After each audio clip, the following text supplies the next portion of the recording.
Irmãos e irmãs, bom dia para todos e todas. Que a graça e a paz do Senhor nosso Deus esteja realmente sobre as nossas vidas nesse dia que o Senhor nos deu, dia o qual nós devemos nos alegrar e nos regozijar nele. As misericórdias do Senhor, diz a palavra de Deus para nós, é razão pela qual nós não somos consumidos. E nós temos muito motivo para louvar a Deus. Primeiro, porque Ele nos concedeu uma boa semana. Eu acredito que apesar das muitas batalhas que talvez você tenha enfrentado durante essa semana, você pode dizer comigo da fidelidade de Deus na sua vida. Ele te trouxe até aqui. E também muito felizes porque hoje em especial nós temos a oportunidade de estudar mais um pouco da teologia wesleyana, daquilo que nos identifica enquanto povo de Deus, enquanto povo metodista, e para nós é um motivo de muita graça, de muito louvor. Amém. Hoje nós estamos na nossa última aula, não é isso? Do nosso segundo módulo do curso Fundamentos. Passou rápido. Metade do curso, né? Metade do curso já se foi e graças a Deus, apesar dos todos os contratempos, nós estamos aqui. E em especial hoje nós teremos a presença do nosso querido amigo Lucas, pastor Lucas Andrade, um homem de Deus, uma pessoa versada na palavra, de alto comprometimento com a palavra, e também um especialista na teologia wesleyana que falará para nós hoje sobre um tema muito interessante, um tema pouco falado, inclusive, que é o tema sobre a escatologia wesleyana. Então, se você ainda não lembrou de pegar o seu papel e a sua caneta, corre lá porque ainda dá tempo. Mas antes de tudo, nós vamos orar, nós vamos falar com Deus, nós vamos adorá-lo por aquilo que Ele é. Ele é o tutor do nosso espírito, Ele é o professor da nossa alma. Ele sabe o que tem no nosso coração. Ele converge tudo ao nosso favor. E nós vamos louvá-lo agora. Feche os seus olhos e agradeça a Deus. Louve a Deus por esse dia, pela sua família, por tudo que está ao seu redor. São os meios da graça do Senhor disponíveis para que você cresça, para que você desenvolva, para que você alcance cada vez mais a perfeita estatura de Cristo, para que você cada dia alcance cada vez mais a plenitude do Espírito Santo. Agradeça a Deus. Senhor, nós te louvamos por essa oportunidade ímpar, tanto de estarmos reunidos enquanto igreja. Apesar, meu Pai, desses dias tão tenebrosos, tão difíceis, mas nós estamos enquanto igreja reunidos em Teu nome e cremos que o Teu Espírito Santo é conosco. Agradecemos, meu Pai, porque hoje em especial nós também trataremos, meu Deus, de assuntos concernentes à Tua Palavra. Nós nos aprofundaremos, meu Pai, nos Teus mistérios, nas Tuas revelações. Nós nos aprofundaremos, meu Pai, naquilo que nos faz desenvolver e crescer na fé. Deus, o nosso objetivo é cada dia mais caminhar, meu Pai, em direção àquilo que o Senhor é e nos distanciar mais daquilo que nós somos. Por isso, Deus, nós te agradecemos por esse meio de graça que é estudar a Tua Palavra, que é crescer, Deus, na dispensação do Teu Espírito Santo. Em especial hoje, Deus, nós queremos aprender mais, Deus, de um tema tão confuso, Deus, e ao mesmo tempo tão difuso no nosso meio. Em nome de Jesus, nos dê discernimento, abra os nossos corações e as nossas mentes. Em nome de Jesus. Amém e amém. Irmãos e irmãs, corre, pega o seu papel e a sua caneta que nós já vamos começar.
Graça e paz, irmãos e irmãs. Que alegria, como foi dito pela Leide, ter vocês aqui com a gente.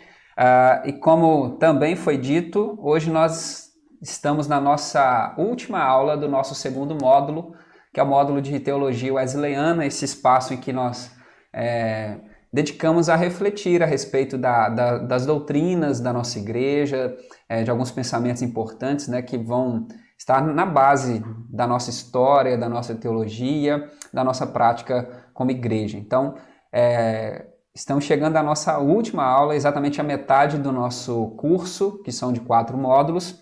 E para fechar esse módulo, nós teremos hoje a presença e a participação do nosso querido amigo pastor Lucas Andrade. Eu quero chamá-lo já, ele está presente com a gente aí. Quero dar as boas-vindas ao pastor Lucas. Pastor Lucas, seja bem-vindo. Para nós é uma alegria receber você no nosso curso Fundamentos, né? Nessa forma online, mas é uma alegria muito grande para nós receber você. Espero também que você e a sua esposa, a pastora Débora, estejam bem. A gente está vivendo esse tempo aí de dificuldades, né, com relação à pandemia, e espero que vocês estejam bem. E nós agradecemos muito pela sua presença, sua participação. Amém. Pastor Felipe, Leide, é uma alegria estar nesse momento, nessa manhã, com cada um de vocês, bem como os irmãos da Igreja Metodista em Santa Luzia, que participam desse curso Fundamentos, também os irmãos da minha igreja em Tumiritinga, que hoje estão participando conjuntamente dessa aula de escola dominical, através do curso Fundamentos. Estamos tendo hoje um intercâmbio, né, entre igrejas, as duas participando ao mesmo tempo desse curso. É uma alegria para mim estar aqui nesta manhã e um privilégio poder compartilhar um pouquinho daquilo que Deus tem nos dado a oportunidade de poder compartilhar com os irmãos. Amém. Nós queremos orar por você, pastor, agradecendo a Deus pela sua vida, agradecendo a Deus pela sua família, tá? Eu queria convidar você que está aí na sua casa a estender a sua mão em direção à tela do computador, do celular, e nós vamos pedir ao Senhor que abençoe a vida do pastor Lucas, que estará nos conduzindo nesse tempo. Pai, nós te agradecemos, nós te bendizemos pela vida do pastor Lucas. Obrigado pelo teu filho, ó Deus, que está conosco. Obrigado, Senhor, porque o Senhor tem sido um Deus muito bom, um Deus maravilhoso, um Deus que está conosco, um Deus que tem nos fortalecido. Obrigado, Deus, que o Senhor o abençoe, que o Senhor esteja conosco ao longo dessa transmissão, em nome de Jesus. Amém. Amém. Amém. Tá dando certo agora?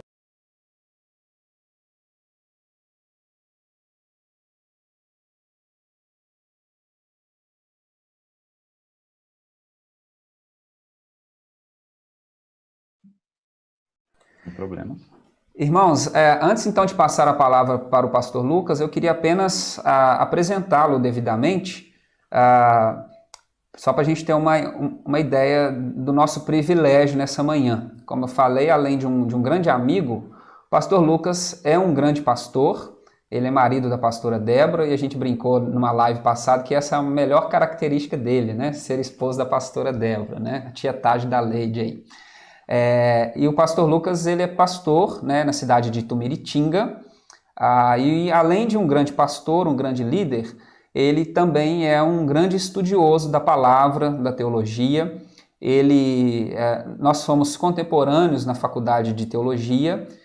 Ele é formado em teologia pela faculdade de teologia da Igreja Metodista, tem a nossa formação padrão aí, mas além disso ele tem uma formação na área de filosofia, na área de história, então amplia bastante o currículo dele, e é mestre em ciências da religião pela UMESP e atualmente doutorando também na nossa Universidade Metodista. Então nós estamos tendo o privilégio hoje de ter um doutorando falando para nós a respeito de um assunto tão importante, um assunto tão denso, e é importante para a gente falar também que é um assunto que a igreja já pesquisa e fala disso há muito tempo. Então, nós não vamos aqui de maneira alguma esgotar esse assunto, é apenas uma introdução, né, pastor, para a gente conversar um pouquinho e a gente ter algumas pistas a respeito desse pensamento na nossa prática e principalmente a importância disso para a nossa caminhada de fé. Então é com muita alegria que eu quero passar a palavra ao pastor Lucas e dizer a você que está nos assistindo, aproveite, que é um grande privilégio ter a presença do pastor Lucas, e ao final nós teremos também aí um tempo de pergunta, de comentários, tá bom? Então que Deus nos abençoe. Pastor, a palavra está com você. Muito obrigado, pastor Felipe. Obrigado, Leide. Nesse momento, eu vou pedir para o pastor me ajudar com a questão da hora. Talvez, pastora Débora, você pode me trazer um relógio, por gentileza? Eu acabei de perceber aqui que eu estou sem como ver o relógio do computador, como eu imaginei que eu teria. Eu peço desculpas aos irmãos por não estar tão ambientado a essa tecnologia. Vamos iniciar essa aula. E eu gostaria de pedir para que os irmãos e irmãs observassem que até mesmo o título desta aula é um título que tem uma provocação, né? E esse título foi dado pelo pastor Felipe, baseado num livro chamado Graça Responsável, de um autor metodista chamado Rand Maddox, que se chama O Triunfo da Graça. E quando fala o triunfo da graça, isso, quando é associado à escatologia, já pode parecer para algumas pessoas algo um tanto quanto diferente daquilo que a gente geralmente espera quando se fala de escatologia, quando se fala do final dos tempos. E aí eu gostaria de pedir que você, nesse momento, abrisse a sua Bíblia, por gentileza, em Apocalipse, no capítulo 21, versículo de 1 ao 4. Apocalipse 21, de 1 ao 4. Eu quero apenas, nós iremos perpassar por vários textos bíblicos ao longo dessa aula, mas eu queria que nós começássemos nesse texto bíblico, de Apocalipse 21, 1 a 4, que diz assim: Vi novo céu e nova terra, pois o primeiro céu e a primeira terra passaram, e o mar já não existe. Vi também a cidade santa, a nova Jerusalém, que descia do céu, da parte de Deus, ataviada como noiva adornada para o seu esposo. Então ouvi grande voz vinda do trono, dizendo: Eis o tabernáculo de Deus com os homens, Deus estará com eles. Eles serão povo de Deus e Deus mesmo estará com eles. E o versículo 4 de Apocalipse 21, que tem uma das promessas mais lindas e compartilhada por todos os crentes em Jesus ao longo da história. E ele, Deus, lhes enxugará dos olhos toda lágrima, e a morte já não existirá, já não haverá luto, nem pranto, nem dor, porque as primeiras coisas passaram. Quando nós olhamos esse texto, todo crente em Jesus, todo cristão, ele lê esse texto e vê que é um texto de uma promessa, vê que é um texto de algo que fala de coisas tremendas e maravilhosas, posto que não haverá mais morte, não haverá mais dor, não haverá mais choro. E num tempo como esse, onde a morte, infelizmente, tem sido tão comum por todo o mundo, espalhado por mais diversos motivos, e especificamente no atual momento, a gente enfrentando essa pandemia que tem alterado tanto as nossas rotinas, a nossa vida, eu espero que essas promessas, eu espero que a promessa de Apocalipse, no capítulo 21, que fala que Deus enxugará de olho toda lágrima, de que não haverá mais pranto, não haverá mais dor, não haverá mais morte, que essa palavra de esperança, essa palavra de fé, que tenha tudo a ver com o estudo de hoje do triunfo da graça, da escatologia, que isso encontre com a sua vida. Porém, dito isso, que eu falei em tom pastoral, devocional, como se espera de uma aula de escola dominical, eu preciso alertar cada irmão e cada irmã que me assiste neste momento, que a partir de então, como se interpreta os meandros, o como se interpreta o mecanismo utilizado por Deus para que essa consumação ocorra, para que o final dos tempos se consuma, se planifique, isso é motivo de tremendas discussões. Isso é motivo de, como disse o pastor Felipe Bagre na introdução, isso é motivo de muitos e muitos séculos de estudo, e inclusive muitos e muitos séculos sem chegar a uma conclusão inequívoca, ou seja, existem linhas, existem correntes interpretativas bastante diferentes sobre esse tema. É por isso que eu gostaria de, nesse momento, refletir um pouquinho com os irmãos acerca de como é que nós entendemos a questão do Apocalipse, a questão da escatologia. Como o pastor Felipe bem disse, é apenas um curso introdutório, é apenas uma introdução, porque não seria possível, em uma aula de uma manhã, explicar algo que talvez ficaria todo um semestre num seminário teológico, numa faculdade de teologia, estudando. E a minha pergunta nessa manhã, para cada irmão, cada irmã, para que nós pensemos é: o Apocalipse, a escatologia, aponta para o triunfo da graça, ou o Apocalipse, a escatologia, aponta para uma ameaça global? O que vem à sua mente quando eu falo a palavra Apocalipse? Eu tenho quase certeza, meu irmão e minha irmã, que quando você pensa na palavra Apocalipse, não apenas você, mas praticamente toda a sociedade, mesmo aqueles que não são cristãos ou não são de forma praticante, convencionou-se que quando nós falamos a palavra Apocalipse, nós estamos falando de algo trágico, cataclísmico, de algo terrível. Tanto é que existem vários filmes em Hollywood que usam dessa expressão Apocalipse Now e tantos outros. Na verdade, quando as pessoas querem falar de algo muito ruim, muito terrível, as pessoas costumam falar assim: nossa, o Apocalipse está acontecendo. Isso é o verdadeiro Apocalipse. As pessoas, elas se acostumaram a ver o Apocalipse com medo.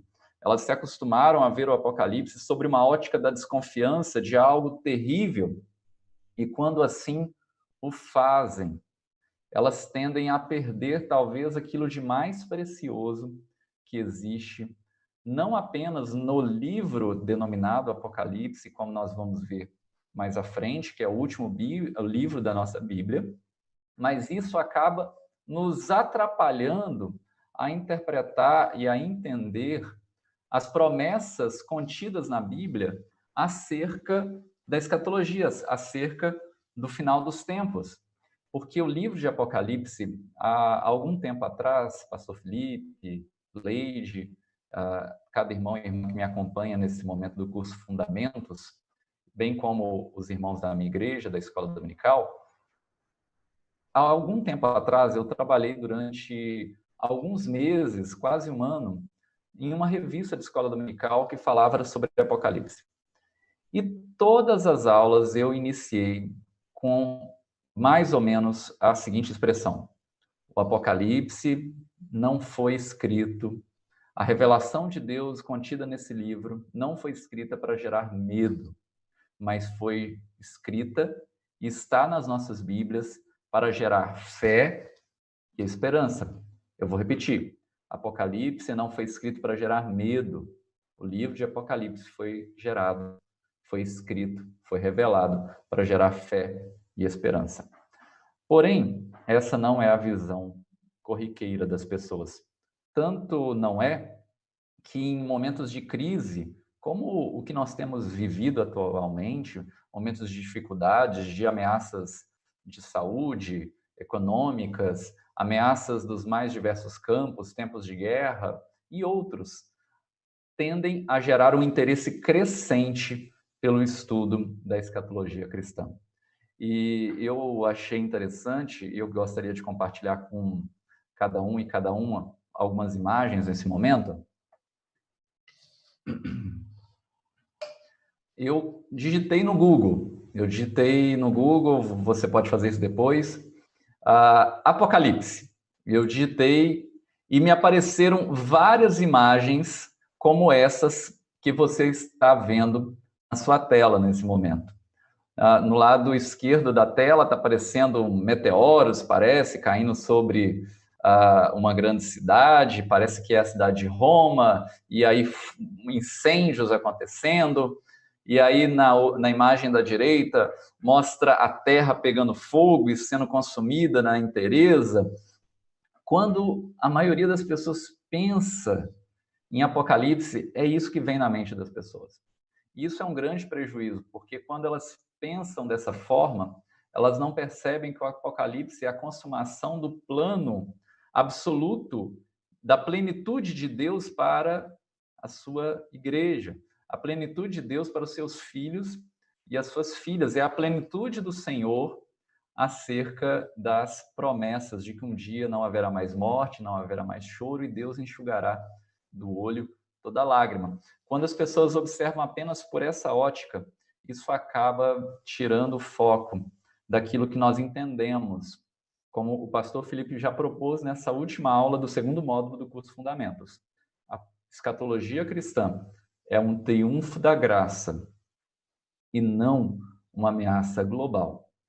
Prosseguindo, eu gostaria então de trazer agora algumas definições um pouco mais técnicas, um pouco mais teológicas, para que nós possamos entender um pouquinho melhor, para que nós possamos pensar um pouquinho mais acerca do que é a escatologia cristã.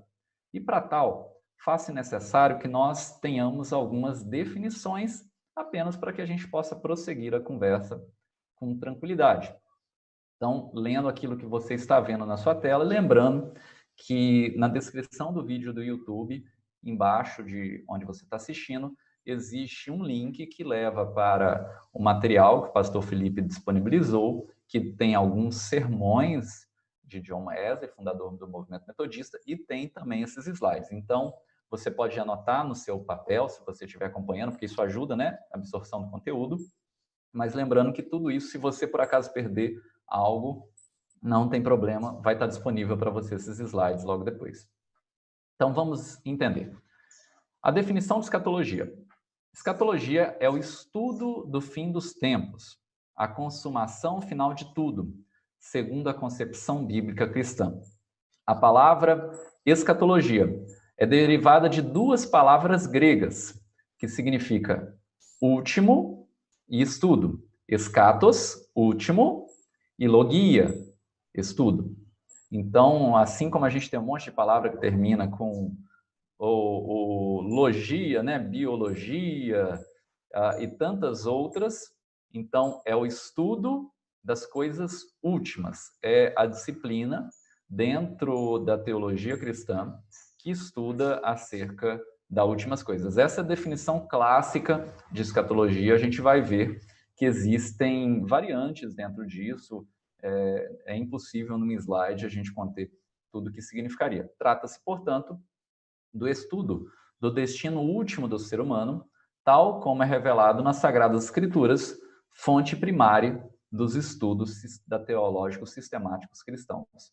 Lembrando que toda teologia cristã de qualidade que se preze, por mais que ela tente com sinceridade e com profundidade organizar esse conhecimento bíblico, todo esse conhecimento emana da palavra de Deus, da Bíblia, que foi a revelação que Deus deixou para nós. E ao longo dos séculos, a igreja cristã vem tentando organizar, sistematizar esse pensamento de forma que as pessoas leiam a Bíblia com foco e não de forma confusa. E talvez, como a Leide e o pastor Felipe falaram no início, tão poucos assuntos dentro da teologia cristã, dentro da fé cristã, são tão pouco estudados e, quando são tão mal compreendidos como a escatologia. Prosseguindo, eu queria também definir a palavra não apenas escatologia, que é o estudo das últimas coisas, o estudo das coisas últimas, como foi falado, mas eu queria também definir outra palavra, a palavra apocalipse, que é uma palavra que muitas vezes é vista como um sinônimo de escatologia, mas que, na verdade, a gente vai perceber que Apocalipse não significa literalmente a mesma coisa, apesar que elas acabaram se juntando, porque tematicamente elas têm encontros. A palavra Apocalipse vem do grego apocalipsis. A gente fala em português exatamente como ela é pronunciada no original. E significa revelação, formada pela primeira apo, tirado de, e kalma, véu. Então, é o véu que é tirado. É alguém que tem um véu na sua frente, ou seja, que impede a sua visão no sentido pleno, e aquele véu é retirado. E quando aquele véu é retirado, nós passamos a ver plenamente. Algo nos é revelado, algo nos é desvelado. Isto é, para judeus e cristãos, é a revelação divina de coisas que até então permaneciam secretas a um profeta. Por extensão, passou-se a designar de Apocalipse os relatos bíblicos dessas revelações, que constituem um gênero literário próprio. Eu não vou nem entrar em detalhes nessas questões. O pastor Felipe Bagli, ele é especialista nessa área, vocês que têm feito o curso Fundamentos desde o início, e para minha igreja aqui em Tumiritinga, talvez um dia a gente tenha o privilégio, né, de ter o pastor Felipe também compartilhando conosco. O pastor Felipe Bagli, ele é um grande especialista, ele faz doutorado hoje em Belo Horizonte, na área de Novo Testamento, na Bíblia no Novo Testamento. E ele, muito melhor do que eu, ele sabe muito bem que existe dentro do estudo do Novo Testamento uma literatura apocalíptica que dá muito pano para manga e que não está restrita apenas ao livro de Apocalipse da nossa Bíblia Sagrada. Então, existe toda uma tradição apocalíptica que tem a ver com, que vem desde a época dos judeus, desde o Antigo Testamento, livros como Daniel, por exemplo, e essa tradição apocalíptica aponta para algo que é desvelado, para algo que é revelado. Devido ao fato de, na maioria das Bíblias em português, se usar o título Apocalipse e não Revelação, até o sinônimo da palavra ficou obscuro, sendo às vezes usado como sinônimo de final do mundo, de fim do mundo. Isso acontece na nossa língua porque no último livro da nossa Bíblia a gente chama ele de Apocalipse.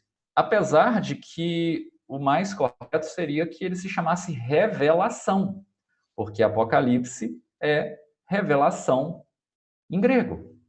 Em outras línguas, como por exemplo no inglês, o título que aparece na Bíblia daquelas pessoas que falam essa língua não é Apocalipse, é Revelation, revelação.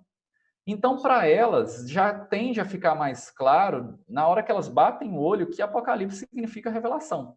Como nós, na língua portuguesa, por questões que não vêm ao caso, a gente optou por manter o nome em grego, a gente, às vezes, acaba não entendendo que a palavra Apocalipse significa tão somente revelação, algo que é desvelado de Deus, que, num primeiro momento, estava restrito apenas a um profeta, ou ao próprio Deus, e que no segundo momento passa a ser de conhecimento de todas as pessoas que acessam a revelação do Senhor, no caso, através da Bíblia. A partir de agora, eu quero pensar um pouquinho com os irmãos acerca do quais seriam os métodos de estudo possíveis dentro da escatologia.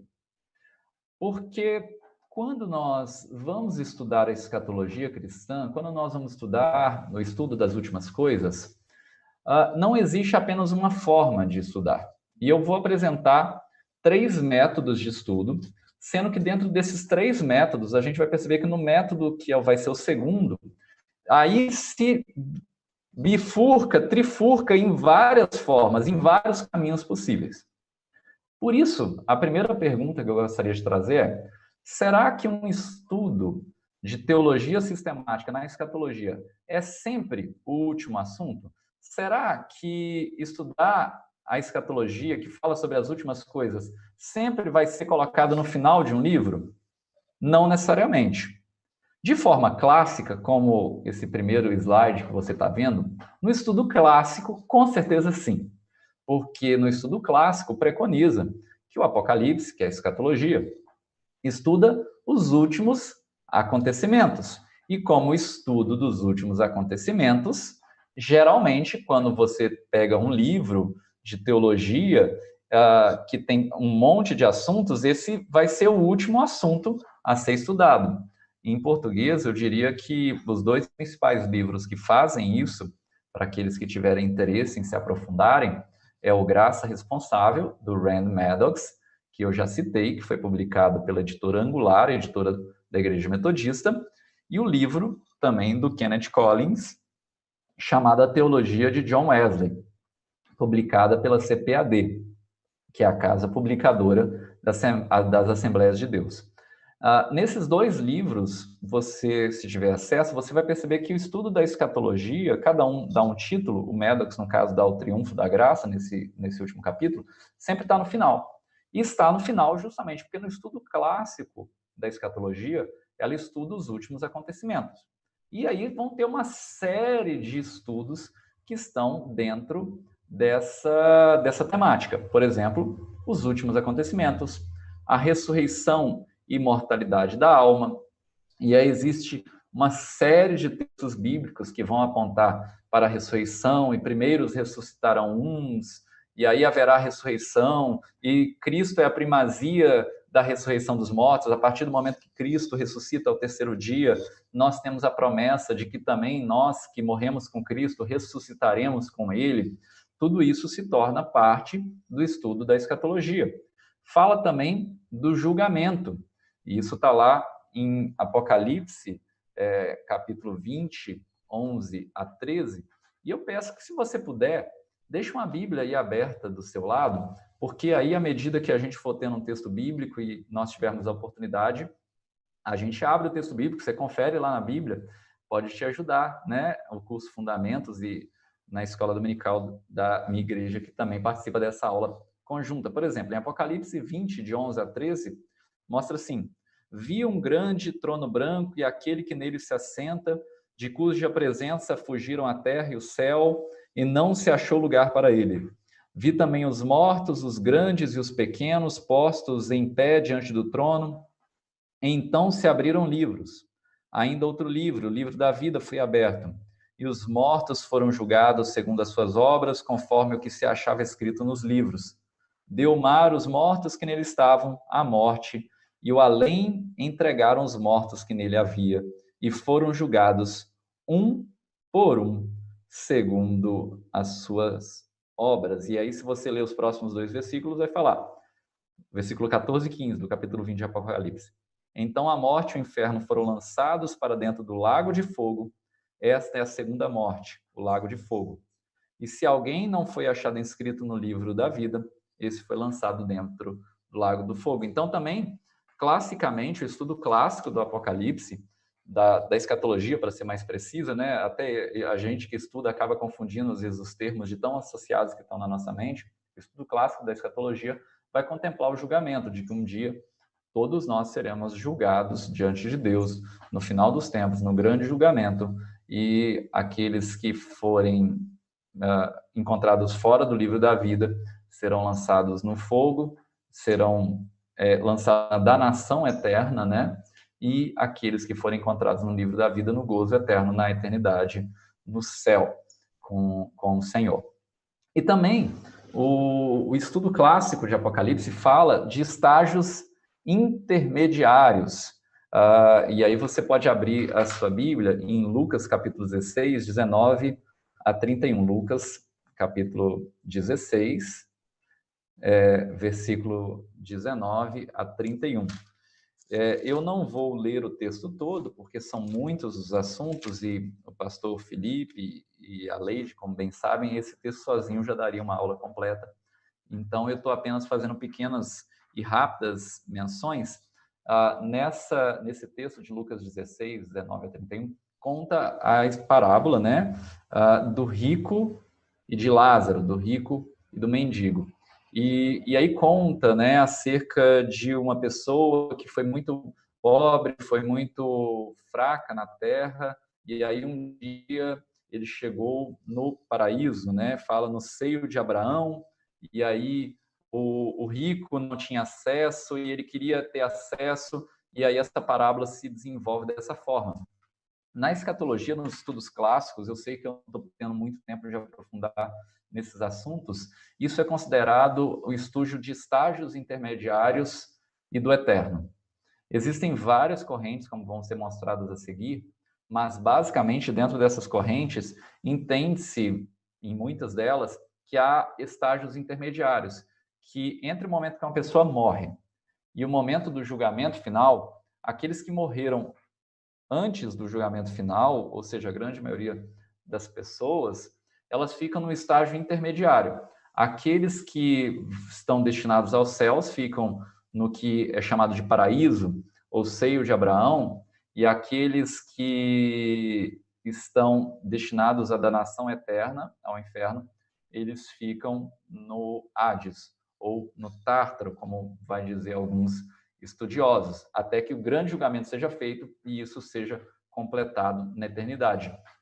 Já outras correntes de interpretação vão entender que esses estágios intermediários eles não são necessários, porque para Deus a eternidade acontece em uma linha que ele acessa todas as partes, e então com isso não seria necessário esses estágios intermediários, uma vez que quando o julgamento, a pessoa morresse, ela já seria automaticamente lançada no julgamento final. Existe uma série de formas de olhar isso, mas classicamente estágios intermediários e eternidade, o que é eterno, são estudados em Apocalipse. Então, a primeira parte que eu mostrei foi acerca do estudo clássico. Esse é um método de estudo da escatologia. Mas um segundo método de estudo da escatologia, que eu vou dividir em 3 partes, que na verdade vão ser 4, é o estudo milenarista de Apocalipse. É o estudo de Apocalipse baseado numa interpretação de um milênio que pode ser interpretado de várias maneiras em Apocalipse, no capítulo 20. Milenarismo ou milenismo, você pode ver as duas expressões, deriva do latim milênio, né, que para nós em português fica bem óbvio que é milênio, designa a doutrina religiosa baseada na Bíblia, na interpretação da Bíblia em Apocalipse 20, que anuncia o regresso de Jesus Cristo para constituir um reino com duração de 1000 anos. E aí a gente vai ver que essa duração de 1000 anos, ela pode ser entendida de várias maneiras, literal ou simbólica, e mesmo naqueles que interpretam de forma literal, há mais de uma forma de entender, e dentro daqueles que interpretam de forma simbólica também há mais de uma forma de entender. E cada pessoas sérias, homens e mulheres de Deus que viveram antes de nós, pastores, estudiosos da Bíblia, chegaram a conclusões bastante diferentes acerca de como entender esse texto de Apocalipse 20 e a pregação do breve retorno, ainda nas primeiras gerações cristãs, já começou a gerar todo um pano de fundo que fez com que fosse interpretado de maneiras bastante diversas o Apocalipse no capítulo 20. Aí eu peço que você abra, então, a sua Bíblia em Apocalipse, no capítulo 20, no versículo de 1 a 10, para que nós possamos acompanhar essa leitura juntos. Pastor Felipe, se por acaso tiver alguma coisa na dinâmica ou alguma questão técnica, você pode me avisar, por gentileza, tá, Pastor Felipe? Então, vamos ler Apocalipse, no capítulo 20, diz assim, a partir do primeiro versículo. Então, vi descer do céu um anjo, tinha na mão a chave do abismo e uma grande corrente. Ele segurou o dragão, a antiga serpente, que é o diabo, Satanás, e o prendeu por 1000 anos. Lançou-o no abismo, fechou-o e pôs selo sobre ele, para que não mais enganasse as nações até que se completassem os 1000 anos. Depois disso, é necessário que ele seja solto por pouco tempo. E vi também tronos, e nestes sentaram-se aqueles aos quais foi dada a autoridade de julgar. Vi ainda as almas dos descapitados por causa do testemunho de Jesus, ou seja, dos mártires, aqueles que foram mortos, bem como por causa da palavra de Deus, tanto quantos não adoraram a besta, nem tampouco a sua imagem, e não receberam a marca na fronte da mão, e viveram e reinaram com Cristo durante 1000 anos. Os restantes dos mortos não reviveram até que se completasse os 1000 anos. Esta é a primeira ressurreição. Bem-aventurado e santo é aquele que tem parte na primeira ressurreição. Sobre esses, a segunda morte não tem autoridade, pelo contrário, serão sacerdotes de Deus e de Cristo e reinarão com ele por 1000 anos. E aí depois vai falar que Satanás é solto, que vai ter uma grande guerra de Gog e Magog e que haverá, a partir daí, o julgamento.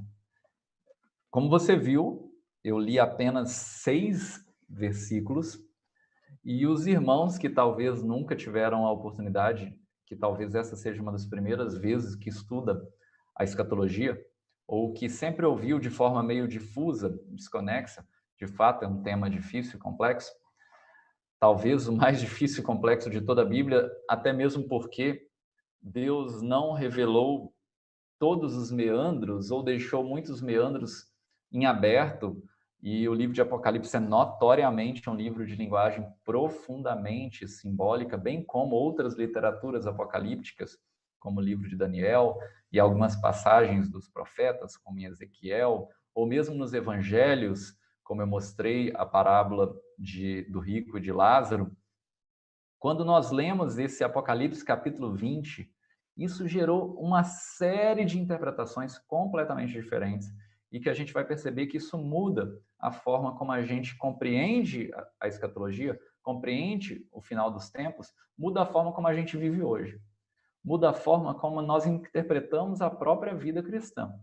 E é isso que eu passo a mostrar dentro dessa temática do estudo milenarista do Apocalipse.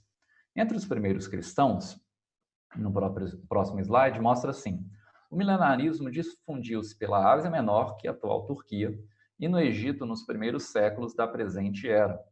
Tal crença, que é originada por sua vez no messianismo judaico, que também é outro tema que o pastor Felipe pode explicar com bastante clareza, porque eles estudam muito isso no estudo do Novo Testamento entre os biblistas, supunha que após esse período o demônio retornaria para ser morto para sempre, quando se instauraria definitivamente o reino celeste. Ressalte-se, destaque-se, que naquele momento, para essas pessoas, as perseguições dos imperadores pagãos romanos pareciam confirmar a vinda messiânica posterior aos sofrimentos vividos. Então, tem que ficar claro aquilo que eu falei no início da aula. O Apocalipse, o livro de Apocalipse, a revelação de Apocalipse, o último livro revelado, escrito na Bíblia, ele não foi escrito para gerar medo, não foi escrito para gerar angústia. Tem muita gente que tem medo, né, de ler Apocalipse. As pessoas, quando fazem um plano anual de leitura bíblica, ou um pouco mais do que anual, muita gente pula o Apocalipse, fala, não, pastor, Apocalipse eu não vou ler, não. Eu leio a Bíblia também, Apocalipse eu não passo perto, eu morro de medo de Apocalipse. Isso tem um pouco a ver com o que nós vamos ver agora, com algumas interpretações de Apocalipse, mas independente de qual a forma que se entende Apocalipse, fato é, Apocalipse não foi escrito para gerar medo. Apocalipse foi escrito para gerar fé, para gerar esperança. A escatologia cristã, o estudo das últimas coisas aponta para um projeto de esperança, para um triunfo da graça.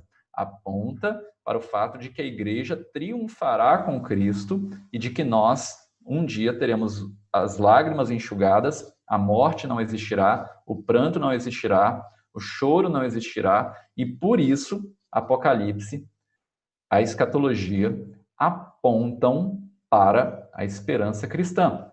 E esses primeiros cristãos que recebem originalmente esse texto passavam por profundas perseguições religiosas, por profundos martírios, eles eram mortos mesmo, literalmente, assim como existe até os dias de hoje em muitos países, e pela misericórdia de Deus não existe no nosso país. E por isso, essa linguagem simbólica, essa linguagem bíblica empregada em Apocalipse gerava fé nesses primeiros cristãos. Dito isso, eu quero avançar um pouquinho e falar que dentro do estudo milenarista, a primeira corrente que eu gostaria de destacar, ela é chamada de amilenarismo.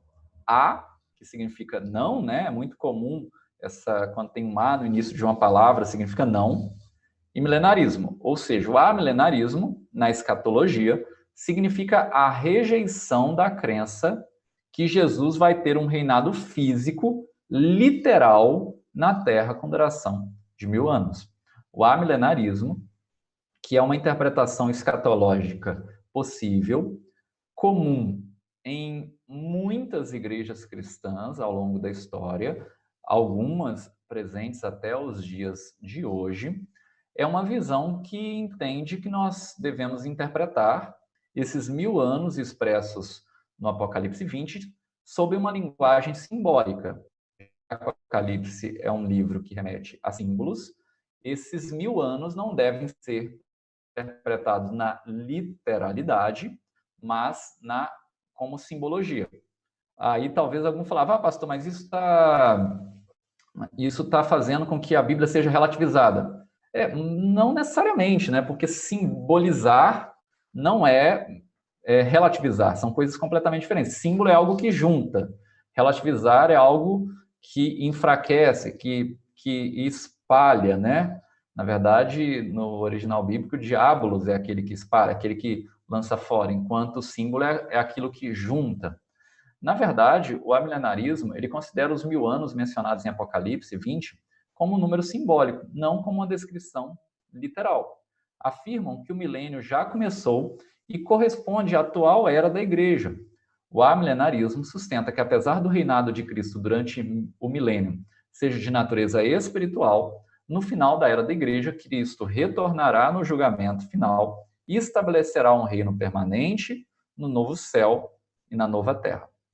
Eu iniciei essa aula lendo Apocalipse 21, que fala de quando é estabelecido o reino. No Apocalipse 21, meio que todas as interpretações começam a convergir. Não literalmente, mas começa a convergir bastante. Mas no Apocalipse 20, as interpretações, cada uma vão para um lado. E o amilenarismo, cabe destacar que é a visão defendida por praticamente todos os primeiros reformadores, bem como pela Igreja durante toda a Idade Média, era a visão majoritária. Então, quando você pensa em Lutero, em Calvino, quando você pensa nos reformadores magistrais, que são aqueles que cunharam a chamada ortodoxia protestante, bem como os 39 artigos de religião da Igreja Anglicana, que, por sua vez, de alguma forma, depois foram resumidos para se tornarem os 25 artigos de religião da Igreja Metodista. Todos esses escopos teológicos atuavam dentro de um método de estudo amilenarista. E aí, prosseguindo, vamos dar alguns exemplos bíblicos de versículos que são usados para tal visão. O amilenarista, por exemplo, interpreta que Mateus 12, 28, onde Jesus cita sua expulsão de demônios como evidência de que o reino de Deus havia chegado sobre eles. Jesus fala diversas vezes dessa forma nos evangelhos. O reino de Deus é chegado. O reino de Deus é chegado. Então, para o amilenarista, interpreta-se que o reino foi inaugurado com Cristo, seja no início do seu ministério, ou seja na sua morte, ou seja na sua ressurreição, ou seja no Pentecostes. Aí existem formas diferentes de entender quando o reino começa. Mas o amilenarista vai entender que o milênio, os 1000 anos, são simbólicos e representam essa era da igreja, que inaugura-se ali na igreja primitiva ou em Cristo. Tanto é que Jesus manda os 70, quando ele os envia, ide e proclamai que o reino de Deus é chegado. E os 70 saem, né, proclamando que o reino de Deus é chegado. Então o amilenarista vai interpretar de que o reino foi inaugurado lá nos evangelhos, ou alguns outros vão interpretar que ele foi chegado lá em Atos, no capítulo 2, na descida do Espírito Santo em Pentecostes. Já em Lucas, capítulo 17, versículo 20, onde Jesus adverte que a vinda do reino de Deus não pode ser observada porque já está entre eles. Essa é uma outra forma, é um outro versículo que os amilenaristas vão utilizar para falar, olha, os 1000 anos, eles já começaram, e 1000, nesse sentido, é 10 elevado à terça potência, ou seja, representa um tempo muito grande, um tempo pleno, completo e grande, que marca toda essa era da igreja, desde a obra de Jesus, a descida do Espírito Santo, do Pentecoste, da igreja primitiva, até que consuma-se no final esse período, que é chamado de 1000 anos, né, para o amilenarista, simbolicamente em Apocalipse 20. Ou mesmo em Romanos, no capítulo 14, versículo 17, onde Paulo fala do reino de Deus como sendo em termos das ações dos cristãos. E aí eu peço que você também abra em Romanos, capítulo 14, versículo 17. Eu estou abrindo aqui a Bíblia junto com você, porque enquanto eu abro, você abre e a gente acompanha junto. Bem curso mesmo, Fundamentos ou Escola Dominical, né? Romanos 14, 17 diz assim: porque o reino de Deus não é comida nem bebida, mas justiça e paz e alegria no Espírito Santo. E o 18, aquele que deste modo serve a Cristo é agradável a Deus e aprovado pelos homens. Então, o amilenarismo vai interpretar de forma simbólica os 1000 anos. Prosseguindo, existe já uma outra corrente, uma corrente que já tem alguns traços lá nos primeiros séculos, e ela é defendida por alguns pais da igreja, como Irineu, por exemplo, e algumas seitas que são consideradas heréticas na origem do cristianismo, uma seita muito controversa, tem muita gente que gosta deles, chamada montanismo, seguidores de Montano, eles são considerados heréticos, e eles também tinham essa visão, que é a do pré-milenarismo ou milenismo histórico. É uma visão distinta do dispensacionalismo, que é a próxima que nós veremos agora, apesar de ambos interpretarem um reinado de 1000 anos, literalmente. Ou seja, o pré-milenarista, tanto o histórico quanto o dispensacionalista, que é o que eu vou mais me deter daqui a pouquinho, eles veem os 1000 anos de forma literal. Literal. São 1000 anos a contar do nosso calendário. 1 dia, 2 dias, 3 dias, 365 dias. 1 dia, 2 dias, 365 dias. Então, os pré-milenaristas, e aí, independente da corrente que ela siga, existem já alguns traços nos primeiros séculos da igreja cristã, mas depois ela fica bastante esquecida, esse pré-milenarismo, e volta com muita força, reinterpretado de uma outra forma, a partir do século XIX, ou seja, 1800 e tanto, e ganha força a partir de 1900 e pouquinho, e aí após a Segunda Guerra, 1940, 1950, vai se tornando muito difundida, sobretudo entre os evangélicos a partir dos Estados Unidos, e aí chega a influência no país também, no Brasil. Isso significa que não vem nenhuma distinção teológica radical entre Israel e a igreja. Deixa eu explicar isso um pouquinho. Faz uma pausa aí para você entender agora, porque aqui a coisa começa a ficar complicada. Porque o que ocorre é que, basicamente, hoje, a visão majoritária, a visão principal do que é a escatologia, ela foi cooptada apenas por uma forma de interpretar, que é o pré-milenarismo dispensacionalista, que é o que a gente vai ver o próximo. Então, o que acontece no pré-milenarismo dispensacionalista? É associada uma visão de que existem duas alianças que agem separadas, uma aliança para a igreja e uma aliança para Israel, separadas.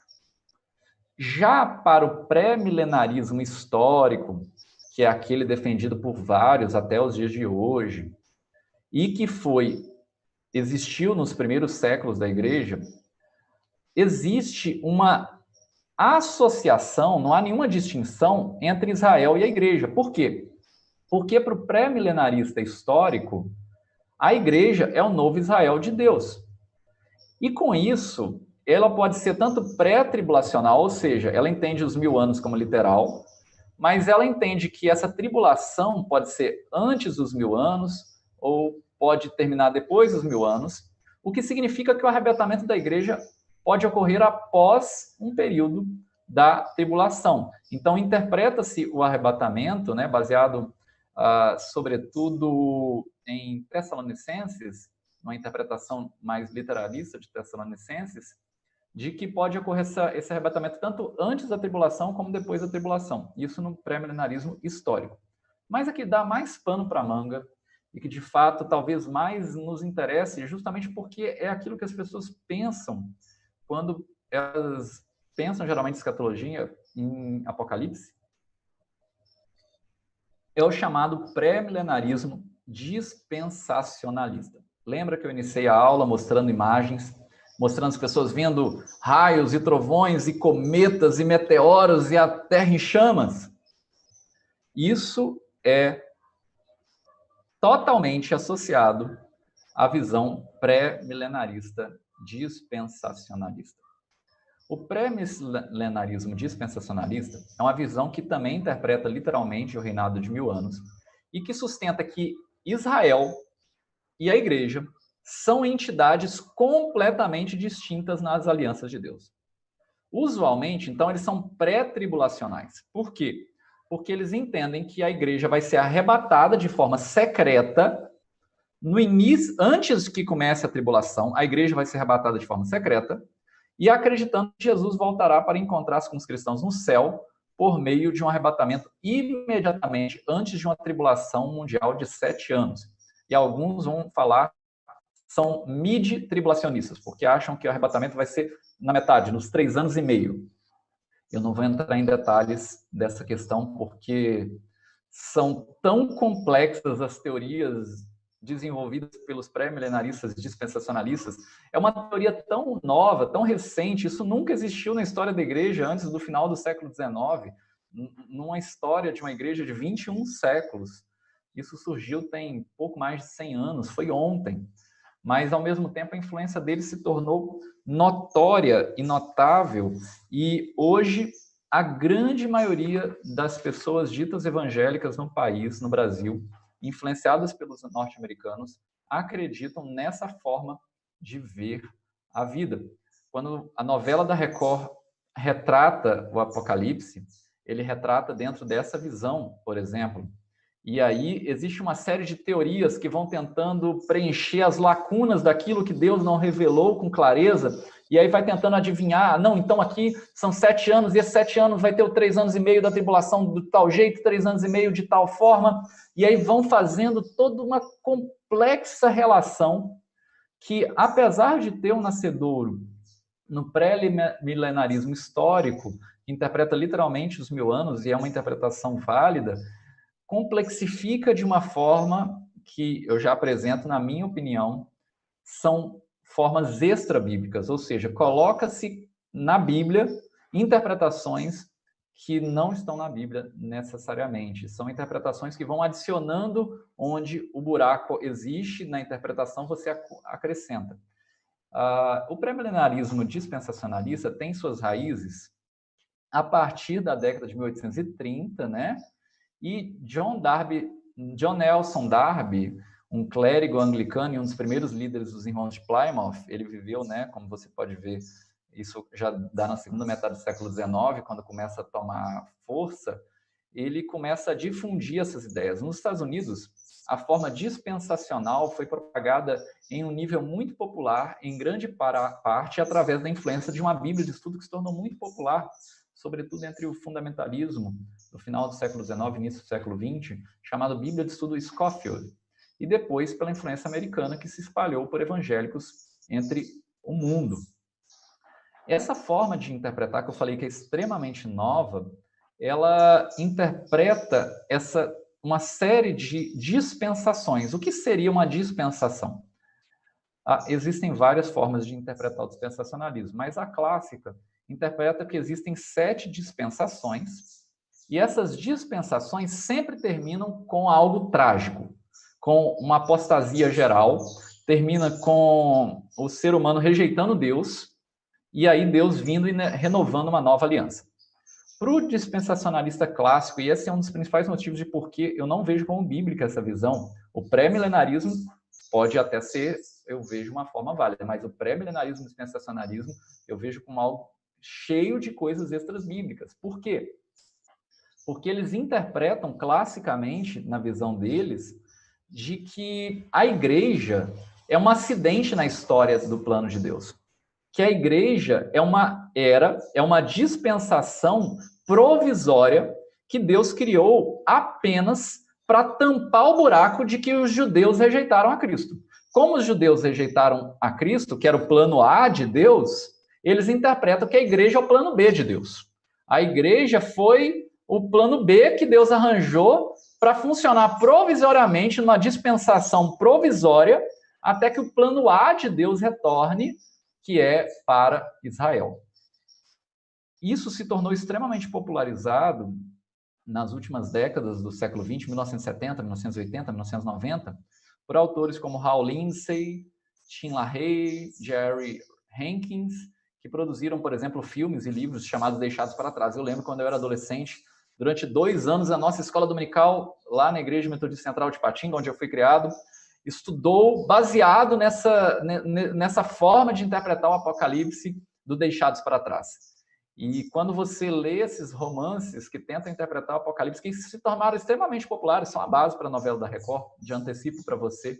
Eu não vi a novela da Record, porque, na verdade, eu não tenho hábito de ver TV, eu não tenho hábito de ver novela, mas de quando em quando alguns irmãos da minha igreja chegavam para mim com algumas perguntas, talvez ela esteja nos assistindo nesse momento, a Marlúcia Silvério, ela sempre chegava me fazendo perguntas sobre a novela, e quando eu ouvia a pergunta, na minha cabeça já acendia aquela lanterninha de, já tem aí, ó, pré-milenarismo dispensacionalista e toda uma série de complexidade de como acontece, aí pega um versículo para justificar uma coisa, outro versículo para justificar outra coisa. E uma última coisa que eu quero justificar é que o pré-milenarismo dispensacionalista é altamente sionista.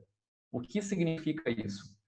Como o dispensacionalismo interpreta que o plano A de Deus é Israel e que a igreja é apenas um plano de B provisório, eles são ávidos e profundos defensores de Israel, inclusive cometendo um erro muito sério, que é confundir o Estado moderno de Israel, que foi refundado no ano de 1948 pela ONU, após a Segunda Guerra, com o antigo Israel bíblico, narrado nas páginas das Sagradas Escrituras, apesar de haverem claras conexões de fé, apesar de que hoje o Estado moderno de Israel é majoritariamente um Estado secularizado, eles são defensores irrestritos de Israel sobre qualquer ponto de vista, porque eles interpretam que a escatologia, o final dos tempos, Israel tem um plano essencial, Israel tem um plano primordial, diferentemente de 19 séculos que vem antes, que nunca entendeu que Israel era importante no plano de Deus, porque ao longo de 19 séculos a igreja sempre interpretou que a igreja é o novo Israel de Deus e que para que o judeu seja salvo, ele precisa aceitar a Cristo como seu Senhor e Salvador. Porém, no dispensacionalismo, existe uma série de complexidades para justificar essa visão. É isso que explica, hoje em dia, e eu não quero entrar em polêmica nenhuma sobre isso, o porquê do povo evangélico, inclusive no Brasil, ser tão vinculado a ter bandeira de Israel, bandeira de Jerusalém, menorá e tantos outros símbolos da cultura judaica nas igrejas evangélicas. É essa interpretação dispensacionalista que traz essa defesa irrestrita de Israel. Eu não estou falando que a gente deve ser contra os judeus, tá? Não me interpretem mal, por favor, não distorçam as minhas palavras. Eu estou apenas dizendo que ao longo de toda a história, inclusive dentro da teologia wesleyana, o próprio John Wesley, todos os reformadores nunca interpretaram que Israel tivesse um plano à parte de Deus. O plano de Deus, a partir do Novo Testamento, por isso que chama Novo Testamento, Nova Aliança, é Jesus. E o plano de Deus é aceitar Jesus. Essa sempre foi a interpretação tanto do pré-milenarista histórico quanto do amilenarista. E por isso eu queria chegar agora na última parte, que é o pós-milenarismo. O que é o pós-milenarismo? O pós-milenarismo, conforme o evangelho for sendo pregado, será iniciado o milênio, onde o mundo inteiro será evangelizado e a maioria das pessoas serão convertidas. o cristianismo será o padrão e não a exceção. Ou seja, a plantação será de trigo e não de joio, referência à parábola do trigo e do joio de Jesus, promovendo uma era áurea de justiça e paz para a humanidade. O que o pós-milenarismo interpreta? O pós-milenarismo pode ser tanto literalista, ou seja, interpretar que vão ter 1000 anos de reinado, como simbólico. Então, nisso ele pode parecer o mais com a milenarista ou mais com pré-milenarista. A diferença é que tanto o amilenarista quanto o pré-milenarista, eles são pessimistas sobre a história. Já o pós-milenarismo, ele é otimista sobre a história. Ele acredita que a pregação do evangelho vai cada vez mais chegando longe, vai cada vez mais alcançando todos os povos e que Cristo será vitorioso. É, por exemplo, a parábola do grão de mostarda, que o reino de Deus ele era uma pequena sementinha e cresce. É uma plantação que não é parada, ela alcança toda a terra. O pós-milenarista acredita que a influência cristã cada vez será maior. O pós-milenarismo espera que a grande maioria da população mundial se converterá a Cristo antes de seu retorno glorioso e que compete à igreja cristã divulgar seus ensinamentos, fazendo discípulas e discípulos de todas as nações, ensinando seus povos a aplicar os princípios do reino de Deus em cada área da vida humana. O pós-milenarista acredita que a igreja, com a sua tarefa, que os grandes avivamentos, que as grandes tarefas missionárias, que as grandes missões gerará uma expansão tal do cristianismo que Deus vai usar a igreja, que Deus vai usar o cristão e a cristã, o missionário, o pastor, o crente em Jesus, para espalhando a palavra, e aí cada vez mais uma pessoa, outra pessoa, até que um povo inteiro vai se converter ao Senhor Jesus e o cristianismo vai se tornando majoritário. Fato é que aquele pequeno grupo de 12 apóstolos, que tem depois 70 pessoas, e depois fala de 300 pessoas, e 3.000 pessoas no livro de Atos dos Apóstolos, e 5.000 pessoas, fato é que mesmo que no meio do trigo tenha muito joio, hoje os cristãos já são mais de 2 bilhões de pessoas. A visão pós-milenarista olha para o passado e fala, tem muita coisa ruim acontecendo? Tem, mas já teve muito avanço.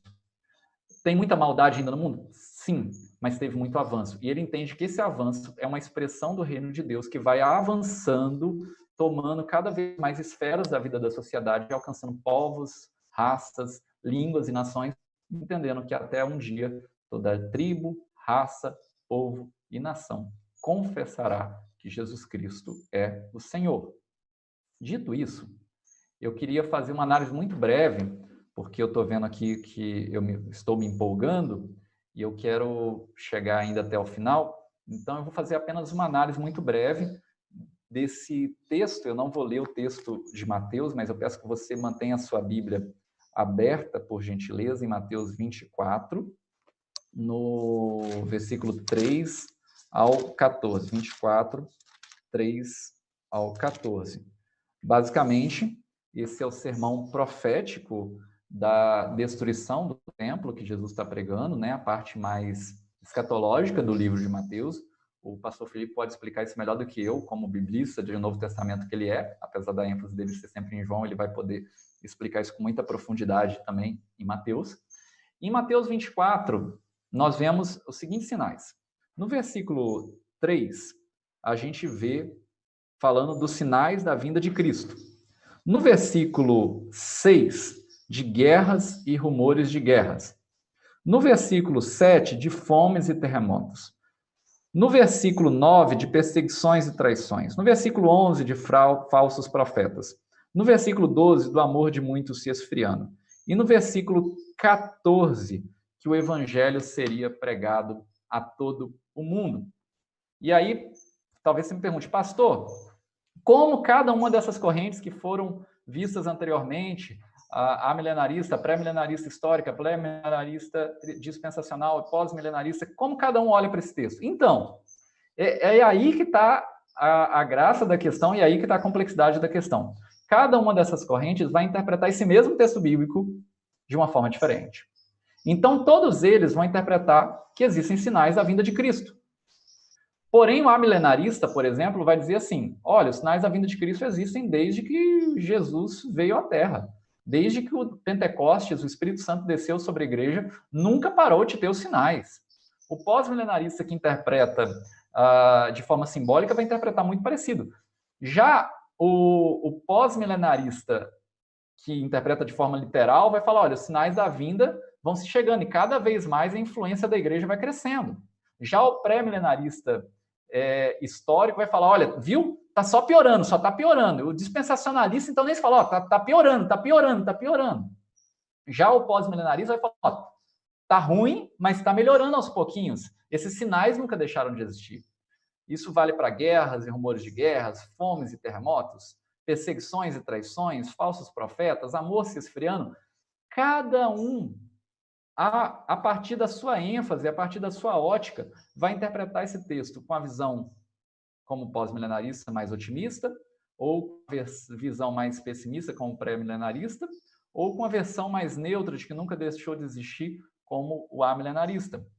E aí, por exemplo, a última parte, que está lá no versículo 14, de que o evangelho será pregado em todo mundo antes que ele venha, vai ser a ênfase do pós-milenarista, que acredita que o evangelho cada vez mais vai ter influência. Já o amilenarista vai falar, então, olha, a igreja tem que fazer aí a sua missão ao longo da terra e cada vez mais está se expandindo. Já o pré-milenarista vai falar o quê? Ele vai falar que tem que pregar em todos os povos, mas ao mesmo tempo ele não vai dar muita ênfase nessa última parte, ele vai dar ênfase mais no amor esfriando, nos falsos profetas. Percebe como o mesmo texto bíblico é interpretado de formas tão diversas, justamente baseado por causa das diversas formas de olhar a escatologia. Todos eles estão olhando com sinceridade, com seriedade, são homens e mulheres de Deus, tentando entender a revelação de Deus na Bíblia. E, por fim, eu falei que o primeiro método de estudo da Bíblia, de estudo da escatologia, é o método clássico, que simplesmente, de forma clássica, vai estudar pelas temáticas. O segundo método de estudo da escatologia é o método milenarista, e aí eu subdividi em 4 formas dentro desse. E dentro dessas 4 formas ainda tem subdivisões. E a última forma, que está sendo muito comum hoje nos círculos mais teológicos, acadêmicos, sobretudo na Europa, nos Estados Unidos, mas também um pouco na teologia latino-americana, são os estudos do reino de Deus em temáticas contemporâneas, entendendo que a escatologia não deve ser a última parte da teologia, mas um quadro geral que dá um norte para toda a teologia no horizonte utópico, que pega discussões sociopolíticas do reino de Deus, questões ecológicas, assuntos de gênero, étnicas. Então, por exemplo, uma das 6 ênfases missionárias atuais da Igreja Metodista desde 2011, se eu não me engano, é cuidar do meio ambiente. E o cuidado do meio ambiente é um pouco por causa dessa ênfase do estudo do reino de Deus em temáticas contemporâneas. Eu não estou falando que não é válido, tá? Eu só estou mostrando para vocês como, de certa forma, a gente usa um pouco o método clássico, a gente usa os métodos milenaristas em contraposição, que é onde mais acaba dando discussão, mas usa também as questões mais contemporâneas em relação ao método de estudo da escatologia. E aí eu quero, de forma muito já breve, apenas fazer alguns apontamentos. Eu já até comentei com o pastor Felipe Bagli e com a Leide, eu pretendo no segundo semestre, em algum momento, se Deus me der essa graça, eu acabei de escrever um artigo ontem acerca desse tema para as pesquisas que eu tenho feito no doutorado em teologia wesleyana, pretendo escrever mais um, e se Deus me permitir, eu pretendo no segundo semestre oferecer via Instituto Metodista Teológico João Ramos Júnior, assim como o pastor Felipe já tem feito isso, oferecer um curso de escatologia, de introdução à escatologia, de forma mais completa, já que nessa aula nós temos pouco tempo e nesse curso a gente poderia fornecer um material um pouco mais complexo. Mas na escatologia em John Wesley, né, nós, herdeiros da herança wesleyana, metodistas e tantos outros que são herdeiros dessa tradição, precisa ficar destacado que em John Wesley a escatologia é subordinada à soteriologia. Soteriologia é o estudo acerca da salvação. Por isso que quem nasce em Salvador, Bahia, é soteropolitano. Então, para John Wesley, o estudo das últimas coisas está subordinado ao estudo sobre a salvação. O que significa isso na prática? Que John Wesley está muito menos preocupado com as especulações sobre como vai ser, quando vai ser, onde vai ser, muito menos preocupado com isso, e muito mais preocupado, muito mais enfático no fato de que a gente tem que desenvolver a salvação, de que a gente tem que buscar o reino de Deus, que a gente tem que desenvolver obras de piedade, de misericórdia, desenvolver a salvação como fundamento, a ordem da salvação. O papel da graça na restauração integral do ser humano. A escatologia enquanto consumação de um desenvolvimento ativo na vida humana, atos de piedade e obras de misericórdia.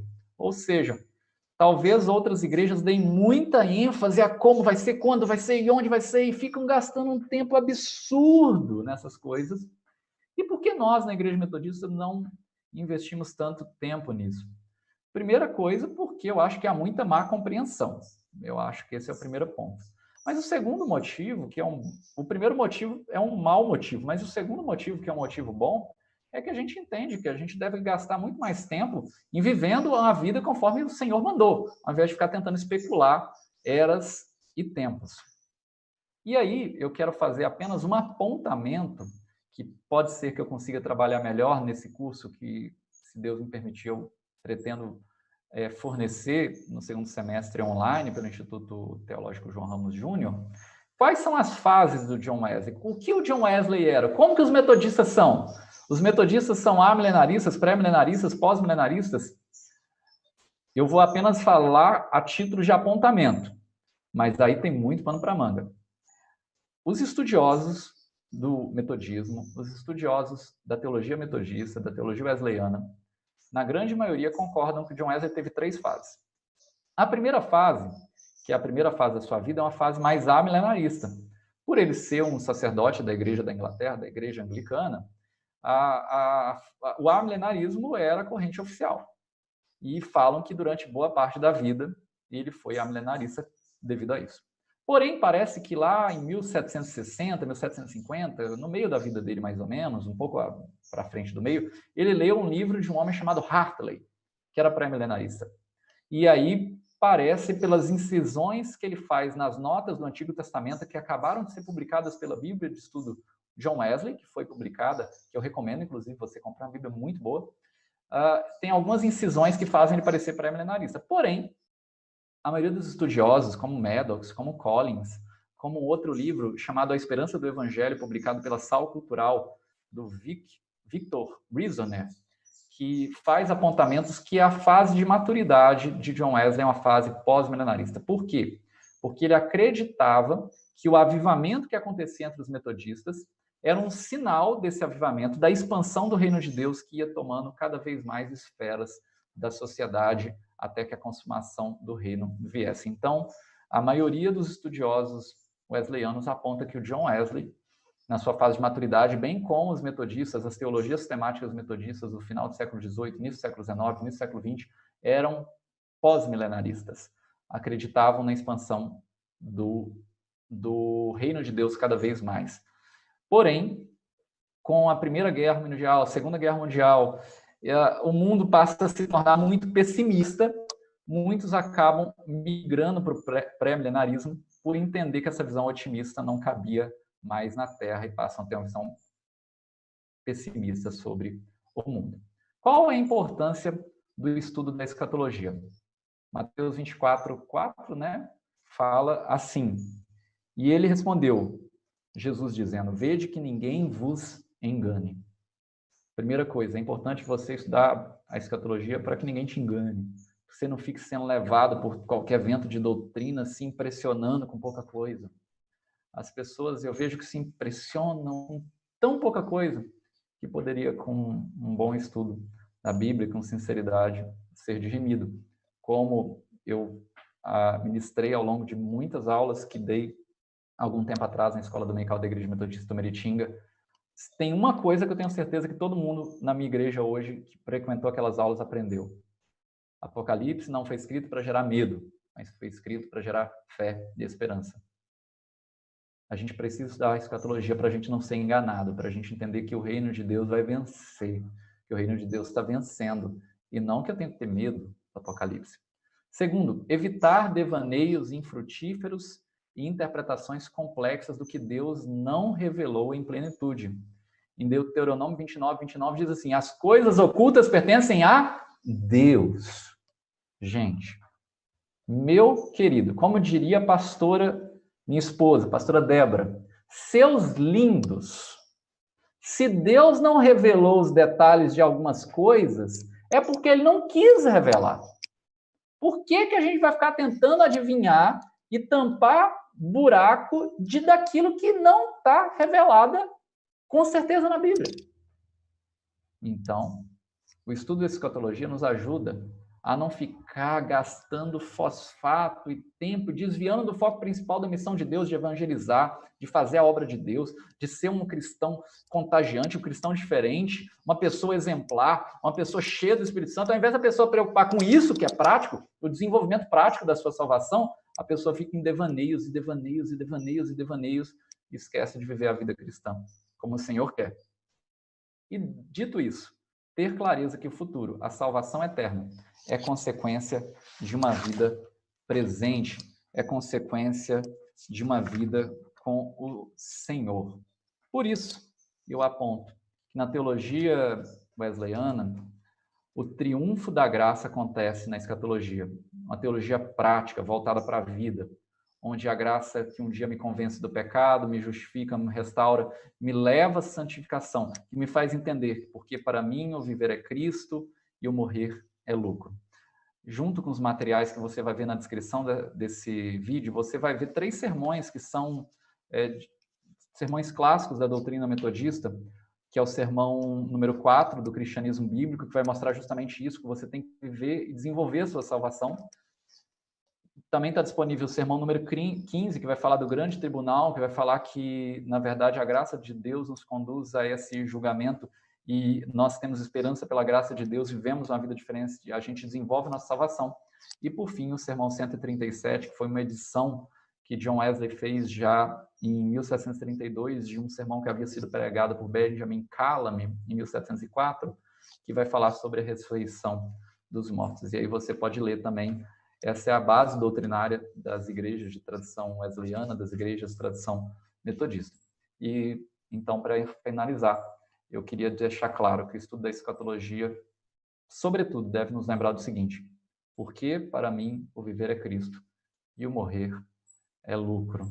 Porque eu creio que a minha vida é do Senhor, eu creio que, independente do que ocorra, na pandemia, na economia, eu continuo crendo que o Senhor, Ele é bondoso, Ele é misericordioso, Ele é gracioso. E Ele conduz a história rumo à consumação, rumo à plenificação.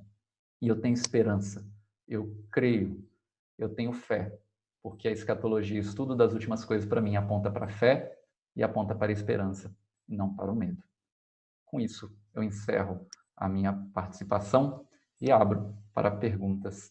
Caso exista alguém que gostaria de fazer alguma pergunta, devolvo a palavra ao pastor Felipe Bagre.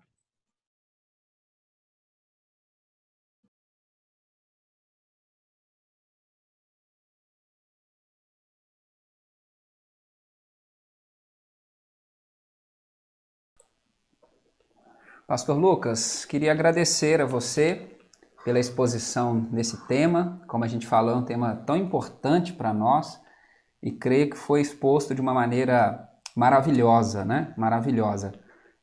E como foi falado, nós temos aí algum tempo ainda, caso alguém queira fazer alguma pergunta, caso alguém queira fazer alguma colocação, eu acho que está em tempo, né? Claro que eu não vou responder, vou deixar o pastor Lucas responder, lógico.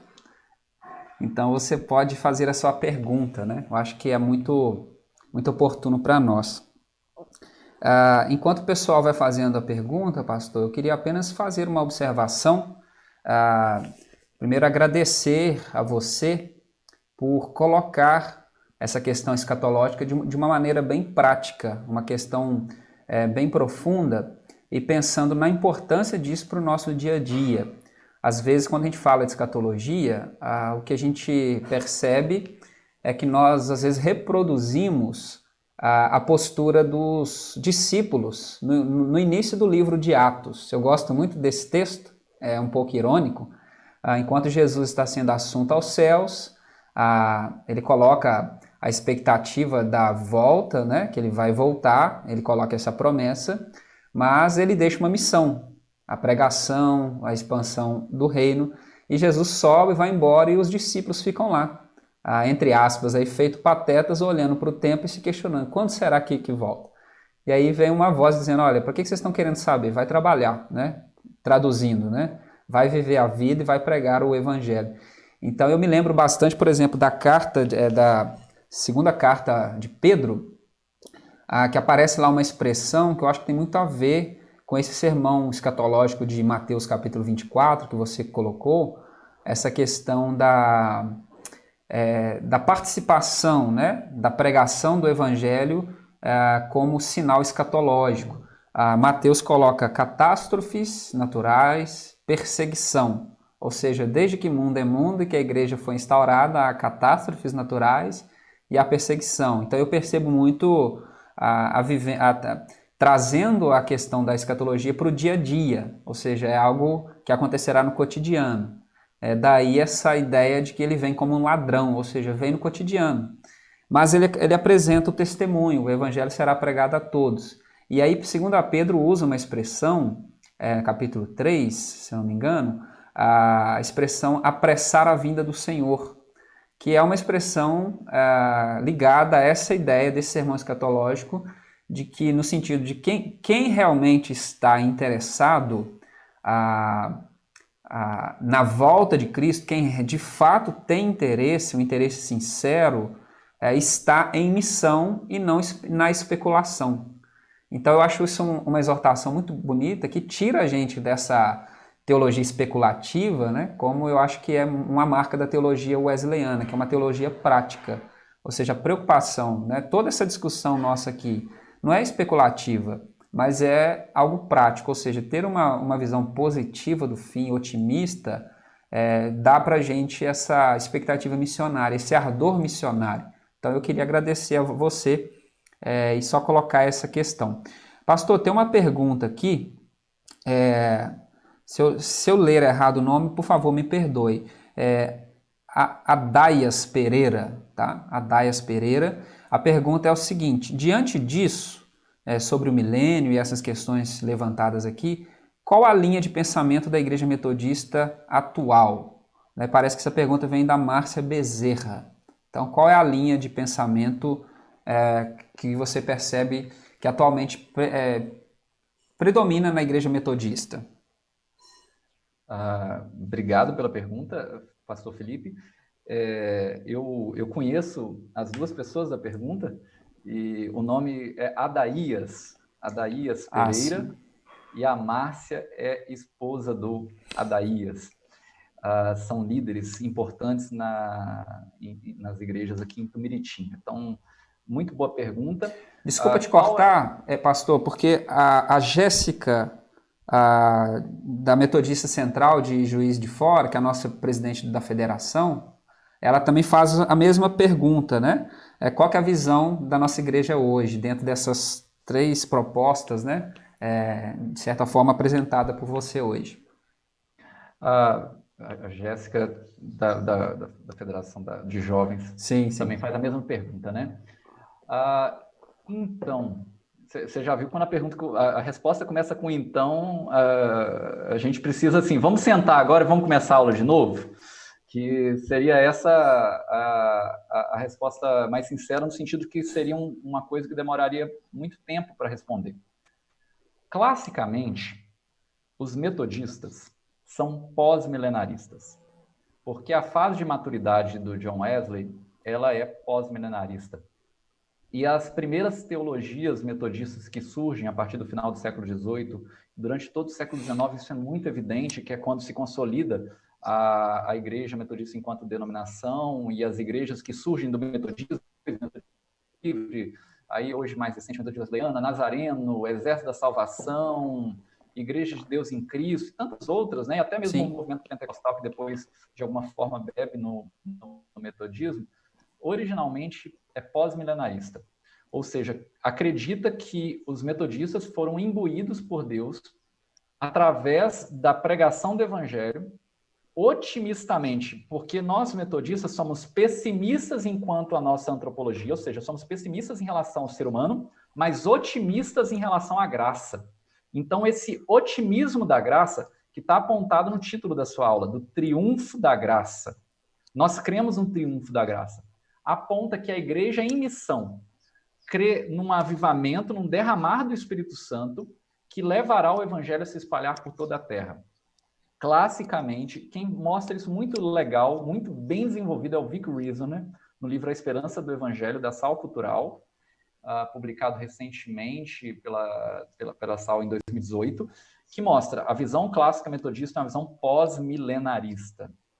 Porém, entretanto, todavia, devido à influência, sobretudo a partir do início do século XX, do pré-milenarismo dispensacionalista nas igrejas evangélicas e que é adotado como doutrina pela maioria das igrejas pentecostais.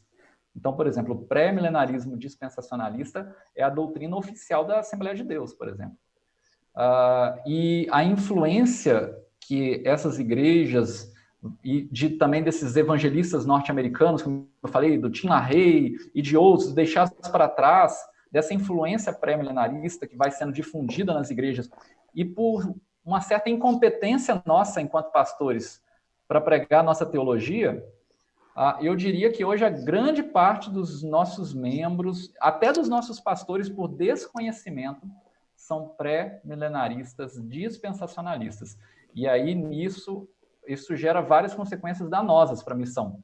Porque se vai dar errado, se a igreja é só um plano provisório de Deus na história, então lasque-se o mundo, né?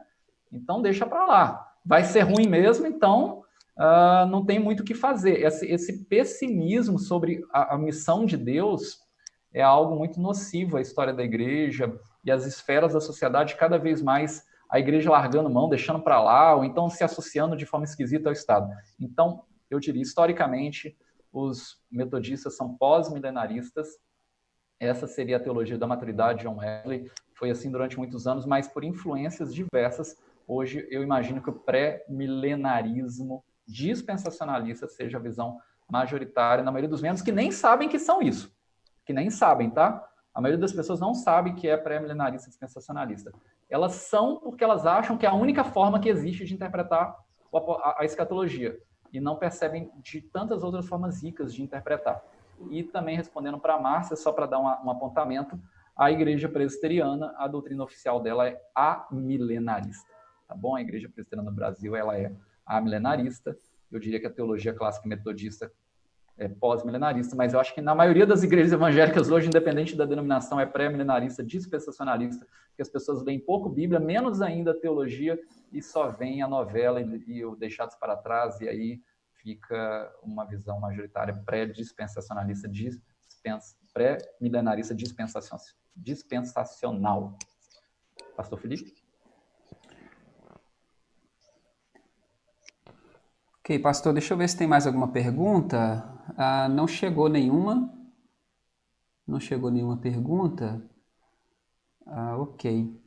Quando não chega nenhuma pergunta, a gente fica em dúvidas. Ou é porque eu expliquei muito bem, todo mundo entendeu, ou porque ninguém entendeu nada, então não conseguiu nem fazer uma primeira pergunta, né? Eu fico um pouco preocupado quando isso acontece. É verdade. Mas tudo bem, né? Esperemos em Deus com paciência. É verdade. Mas eu acho que essa reflexão que você trouxe agora, nesse momento, é importante no seguinte aspecto.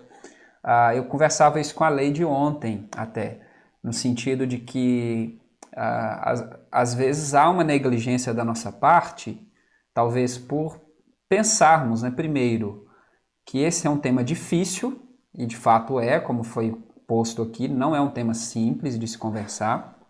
Eu não estou te vendo, pastor Felipe. Oi? Eu não estou te vendo. Só te ouço. Sim. É porque eu precisei de desligar a nossa câmera pessoal aí, tá? Talvez porque se perceba que o tema é difícil, né? Que de fato é, como foi muito bem posto aqui, é sim um tema difícil, a gente tem que reconhecer isso. E também eu percebo que há algumas tendências também de se julgar como um tema, vamos dizer, dispensável, né? Tratar, vamos dizer, a escatologia, de certa forma, como um tema dispensável, insignificante para o dia a dia da igreja. E aí, quando a gente olha para a atitude pastoral e teológica de John Wesley, eu acho que é consenso de qualquer pesquisador que Wesley era um teólogo prático, né? Wesley era um teólogo prático, a gente perceber a importância que ele dava para temas como esse. E até esse seu apontamento, né, de que ele tem uma variação na sua reflexão, mostra o cuidado que o Wesley tinha com o seu povo, perceber o que aparece aí de espírito da época, né? Ele se preocupar com as questões que estavam acontecendo e não ter o medo também de mudar de opinião, de refletir, de reavaliar, repensar. E a gente tem um tempo hoje de muito dogmatismo, né? No sentido de que se eu aprendi assim, é assim, e aí a gente vai percebendo que à medida que o Wesley ia crescendo, tanto no seu conhecimento bíblico, teológico, pastoral, ele ia, de certa forma, reapropriando de algumas coisas, abandonando outras, ia crescendo nisso. E eu percebo como que, talvez, porque a gente ou trata esse tema como um tema muito difícil, e a gente não quer falar dele, ou um tema especulativo, dispensável, não interessa. E aí a gente vê, acho que você tocou um ponto muito interessante, eu concordo plenamente que na prática, né, a Igreja Metodista, de modo geral, é claro que dentro daquilo que a gente conhece, né, eu pessoalmente conheço, não dá para generalizar a nível de Brasil, que nós somos uma igreja nacional, mas pelo menos até onde eu pessoalmente consigo ir, eu vejo que na prática, em maioria, nós somos sim pré-milenaristas, dispensacionalistas, isso é fato, né? A nossa escatologia na prática é deixados para trás, isso é fato. O Lucas Bueno pôs até um comentário aí, Megiddo também, que é um outro clássico, essas batalhas e tudo, mas em teoria, de fato, a gente se aproxima mais com o pós-milenarismo, até dentro dessa perspectiva otimista. Daí o título da aula que você observou bem, frisou bem, nós somos otimistas. Eu acho que nós precisamos sim, e dentro de toda a trajetória, né, que a gente fez, tanto no módulo de Bíblia e agora no módulo de Teologia Wesleyana, e por isso fechando com esse tema, o triunfo da graça, Wesley era extremamente otimista e nós também precisamos ser otimistas, né? Então eu acho que é um pensamento muito importante para nós. Então eu queria também fazer essas observações, né? Deixa eu ver se chegou alguma pergunta no meu celular.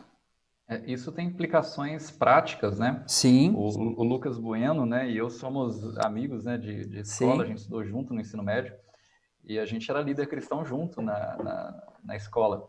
E eu me recordo, na época, eu, como adolescente, o que me foi apresentado foi Deixados para Trás. Sim, sim. Na época tinha os filmes, né? E eu lembro de eu tentando evangelizar um amigo, levando lá para casa para assistir Deixados para Trás. Moral da história, o menino ficou com medo, nunca mais quis ouvir falar do evangelho, né? Foi deixado para trás mesmo, né? E hoje eu fico vendo, né? Nossa, que forma complicada, né? O Apocalipse gera medo, né? Ao invés de gerar esperança, né? Não me parece a leitura mais de acordo com o todo da Bíblia, né? Exatamente. E aí também tem umas outras questões que a gente trabalhou e eu acho que vale a pena a gente retomar aqui. Por exemplo, a nossa última aula do primeiro módulo, eu não sei se você aí de casa que participou vai lembrar, espero que se lembre, né? Foi leitura e interpretação da Bíblia. E algo que foi tocado naquele módulo e que apareceu aqui agora, de novo com a exposição do pastor Lucas, é a importância da Bíblia nesse processo todo. Foi apontado na nossa aula 1.8 a diferença entre texto bíblico e interpretação do texto bíblico. Então, nem sempre a gente consegue fazer essa diferenciação, porque parece que uma interpretação vai sobrepondo o texto bíblico. E eu gosto muito da palavra, da expressão, aliás, que a gente precisa, no estudo bíblico, desenterrar o texto, porque ele está tão enterrado, né, sobre diversas perspectivas, interpretações, que parece que quando a gente vai para o texto bíblico, a gente já vai induzido a pensar aquilo, porque tem lá uma expressão difícil, alguém um dia deu uma interpretação, seja uma música, né? Vale ressaltar que a interpretação vem por música, por filme, novela, quadros, né? Por arte, tem diversas formas de se interpretar. E aí vem uma interpretação que automaticamente já explica o texto, e a gente fica com aquilo na cabeça, fica aquilo consolidado na cabeça, e quando a gente lê um texto, a gente já tem uma interpretação e não consegue revisar. Então, acho que hoje apareceu isso aqui de uma maneira muito valiosa, como você pôs, pastor, e eu queria mais uma vez agradecer, porque acho que reforça isso. Nós precisamos ler a Bíblia. O Wesley, apesar de ser um leitor, né, voraz, assim, ler todo tipo de coisa, ele se considerava um homem de um livro só. Interessante isso, né, pastor? Era um homem de um livro só. Não é que ele só lia a Bíblia, mas ele tinha a primazia da leitura bíblica. Lia de tudo, mas era um investigador da Bíblia. E hoje apareceu isso aqui de uma maneira muito interessante, pastor. É isso mesmo, eu concordo com tudo que você falou, pastor Felipe. O pessoal está agradecendo aqui, pastor. A pastora Shirley está fazendo um comentário, né? Dizendo que a teologia prática faz que essa reflexão nos ajude a amadurecer na fé. Olha que coisa legal, é exatamente isso. É a prática, né? É a vivência que deve nos levar à reflexão e a reflexão ajudar a prática. Por exemplo, como o pastor Lucas colocou, né? Uma escatologia pessimista pode levar a uma passividade missionária, no sentido de que, uma vez que eu estou salvo, né? E aí a gente lembra também da conotação processual da salvação no contexto metodista. Para nós a salvação é um processo, ela não é um fato pontual, mas essa ideia, né? Uma vez que eu fui selado para a salvação, então eu estou garantido, o meu ingresso já está garantido, e o mundo vai piorar mesmo, então... e aí se a gente funde ainda com uma ideia, né, que não foi o tema aqui, lógico, mas uma ideia também de predestinação, de que Deus já escolheu quem vai ser salvo ou não, a obra é dele, e aí a gente vai vivendo uma fé irresponsável, né, já que vai ficar tudo ruim, Deus vai salvar quem ele quer mesmo. E a gente mantém exatamente o chamado status quo, né? Do jeito que está, vai ficar e Deus vai fazer o que ele quiser. E a gente cai também em outros problemas, né? A Paola também está agradecendo. O pastor ia falar, desculpa, cortei. Nesse sentido, só uma pontuação, né? Sim. Geralmente, os calvinistas, né, que são, no Brasil, a principal expressão dos que acreditam na predestinação, eles tendem a ser amilenaristas justamente por isso, porque o amilenarismo, ele não tem toda aquela complexidade do pré-milenarismo, sobretudo dispensacional, mas ele mantém o status quo. Sim. O que é e pronto, acabou. O único que acredita numa transformação, que a missão da igreja vai transformando o mundo, é o pós-milenarista.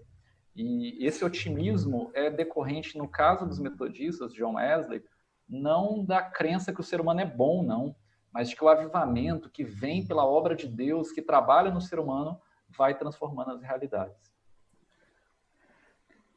Ou seja, né, uma teologia, uma prática otimista. E aí a gente percebe as últimas palavras de Jesus, né, nos chamando à missão, ao discipulado, e também essa ideia de que aquela que realmente está preocupado com a escatologia está em movimento, em missão. Então eu acho que a gente tem uma perspectiva muito bonita e triunfante, né, no sentido de que Deus, em sua graça, triunfará naquele dia. Bom, pastor, acho que não temos mais perguntas, apenas comentários, né? As pessoas agradecendo. E há uma torcida aqui, viu? Para que tenhamos em breve um curso de escatologia, tá? Então eu acho que já tem público aí. Acho que já é um sinal positivo de que você pode sim organizar esse estudo, esse curso, né, sobre escatologia. Há uma demanda aí, as pessoas ficaram muito interessadas e com certeza vai ser uma bênção para a nossa igreja, para todas as pessoas que quiserem participar. Pastor, eu queria agradecer mais uma vez pela sua vida, tá? Agradecer mesmo de coração. Creio que foi muito valiosa essa oportunidade. como eu havia dito no começo, né, o pastor Lucas é uma referência, então nós queremos agradecer a você, pastor, por esse tempo, agradecer a você pela disponibilidade.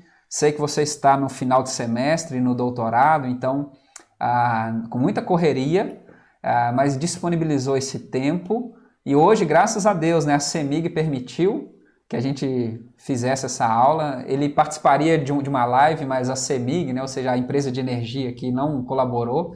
Mas hoje deu tudo certo. Então, queria, pastor, mais uma vez agradecer, tá? E pedir que você leve um grande abraço à sua igreja, à sua esposa, à sua família, e dizer que para nós é uma grande honra, enquanto igreja metodista, termos pastores como você, como a sua esposa, homens e mulheres de muita competência, de muita espiritualidade, de muito engajamento bíblico e teológico na construção de uma igreja que tenha realmente uma possibilidade, né, de, pela graça de Deus, contribuir na construção de um mundo melhor. Então, queria te agradecer, tá?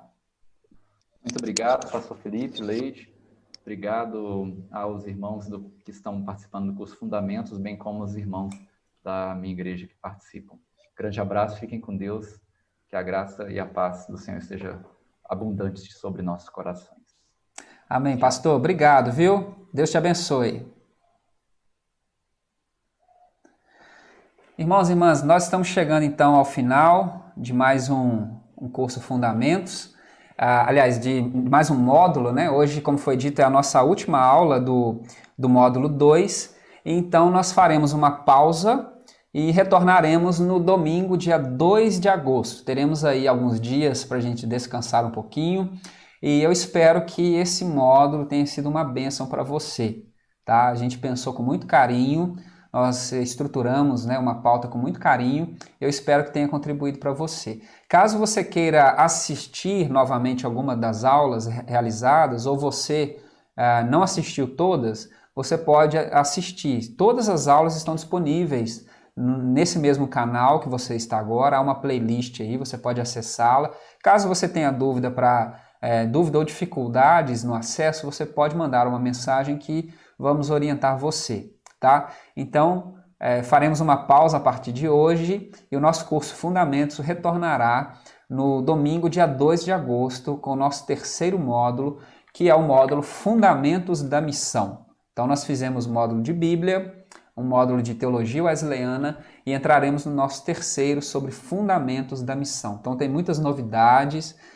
Ore por nós para que dê tudo certo, para que Deus nos conduza de uma maneira saudável e traremos algumas outras pessoas também para ministrar para nós. Tem sido uma bênção, né? Ter a possibilidade de termos pessoas assim tão competentes no nosso meio trabalhando conosco, tá? Então que Deus abençoe você. Só quero lembrar que hoje, às 19 horas, nós teremos a nossa live da oração.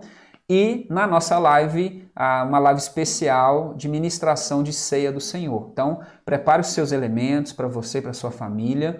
Estaremos aqui reunidos às 19 horas na nossa celebração da ceia do Senhor. Não falte, não perca, vai ser uma bênção. Você lembra de um dos temas, né, que foi a ceia do Senhor, como é importante para nós. Eu queria convidar você a mais um tempo de oração, queria convidar você a fechar os seus olhos e nós vamos agradecer ao Senhor. Pai, obrigado por esse tempo, por esse dia tão precioso que o Senhor nos concedeu. Obrigado, Deus, porque o Senhor é um Deus bom e a tua misericórdia dura para sempre. Agradecemos por mais um módulo, Deus, que estamos encerrando hoje. Obrigado, Deus, pela tua bondade, pelo teu favor. Tu és um Deus tão maravilhoso, ó Deus, e nós agradecemos porque o Senhor fez grandes coisas. Nós te louvamos, ó Deus, pelo teu infinito amor. Obrigado pela vida do pastor Lucas, por essa aula tão maravilhosa que o Senhor nos concedeu, por esse tempo, ó Deus. E agora, Deus, que o Senhor derrame sobre a casa dele, sobre a vida dele, a tua bênção, a tua paz, o teu favor. Nós oramos, ó Deus, e pedimos também pela nossa live de hoje à noite, que seja um tempo de muita graça e de muita bênção. Nós te louvamos e nós te agradecemos em nome de Jesus. Amém. Amém. Irmãos e irmãs, que Deus te abençoe então, e a gente se encontra hoje às 19 horas na nossa live da oração, com a ministração da ceia do Senhor. Abraço e até de noite.